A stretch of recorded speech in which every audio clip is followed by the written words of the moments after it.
കുറ്റപ്പെടുത്താൻ നമ്മുടെ ചുറ്റിലും ഇഷ്ടം പോലെ ആളുകളുണ്ട്.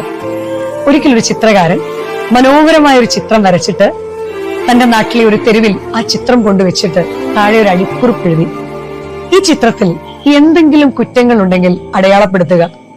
സന്ധ്യയിൽ അയാൾ ചെല്ലുമ്പോൾ അയാൾക്ക് വലിയ പ്രതീക്ഷയായിരുന്നു, ഒരു കുറ്റം പോലും ഇല്ല എന്ന്.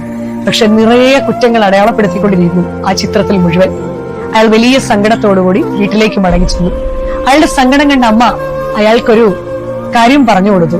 പിറ്റേ ദിവസം അയാൾ മറ്റൊരു ചിത്രം വരച്ച് ആ തെരുവിൽ കൊണ്ടുപോയി വെച്ച് അമ്മ പറഞ്ഞ അടിക്കുറിപ്പ് എഴുതി. അമ്മ ഇങ്ങനെയാണ് പറഞ്ഞു കൊടുത്തത്: ഈ ചിത്രത്തിൽ എന്തെങ്കിലും കുറ്റങ്ങൾ കാണുന്നുണ്ടെങ്കിൽ അതിനെ തിരുത്തി വരയ്ക്കുക. ആ സന്ധ്യയിലും അയാൾ ആ ചിത്രത്തിന്റെ അടുക്കിലേക്ക് ചെന്നു. പക്ഷെ ആ ചിത്രത്തിൽ ആരും ഒന്നും തിരുത്തി വരച്ചിട്ടില്ല. പ്രിയമുള്ളവരെ, നമ്മുടെ ജീവിതത്തിലും നമ്മളുടെ തെറ്റുകൾ ചൂണ്ടിക്കാണിക്കുവാനും വിമർശിക്കാനും ഒരുപാട് പേർ ചുറ്റിലുമുണ്ട്. എന്നാൽ ചില സമയത്ത് ഒന്ന് ചേർത്ത് പിടിക്കാനോ ഒന്ന് മനസ്സിലാക്കാനോ പലപ്പോഴും കൂടെ ഉണ്ടാകുമെന്ന് വിചാരിച്ച പലരും ഉണ്ടാകുന്നില്ല എന്നതാണ് സത്യം. Download ShareChat.